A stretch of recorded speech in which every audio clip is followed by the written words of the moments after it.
This is not how Kayla Hall expected to find her 9-year-old son, Cody, at daycare. My brain, I couldn't even process what I was looking at. This was March 20th when she went to pick him up from Cherished Legacy Academy. I just literally was like, oh, maybe he just wrapped himself in the blanket.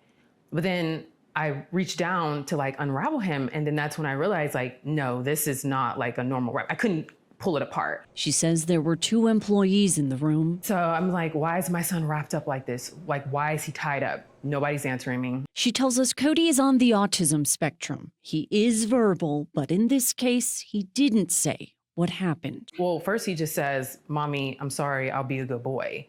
But when I ask him, who did that? Or when anyone asks him, he's like, I don't know. I don't know. Yeah, which is odd. She says she took Cody to the emergency room. Staff there contacted Las Vegas Metro Police. We obtained this report.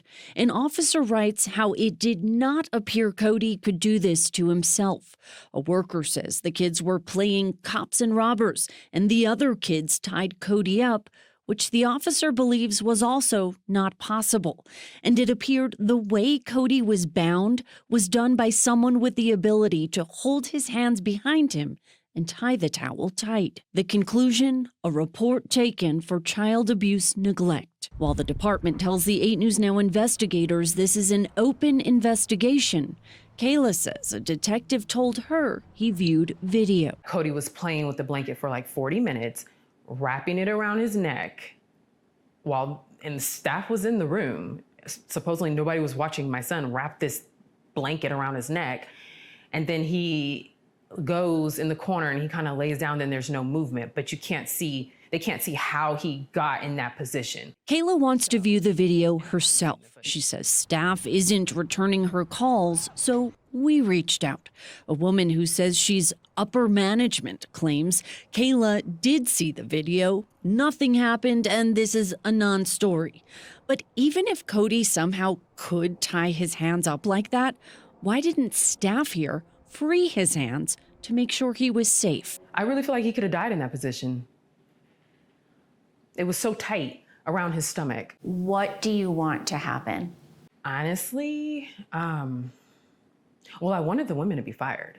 I wanted them to be fired because at the end of the day, it's still no excuse because you were watching a child. My son, if I didn't get to him in that timely manner, I really feel like he would have lost circulation, the blood flow. I feel like he could have passed out. I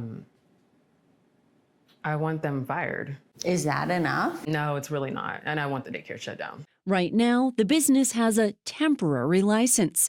This report from an investigation closed last October reveals 10 violations for problems like a lack of supervision, teachers heard yelling at children inappropriately, inadequate amount of toys and supplies, no vegetables, fruits, or milk served at lunch, and a janitor in the building who wasn't fingerprinted. Another investigation closed last November reveals 8 violations for problems including ratios, meaning too many kids without enough staff. In one instance, 29 kids of various ages with 1 worker. An investigator witnessed a child biting other children, staff unaware until inspectors for the state told them. Now, the state is also investigating how this happened to Cody. Very upsetting because there's just no excuse for it.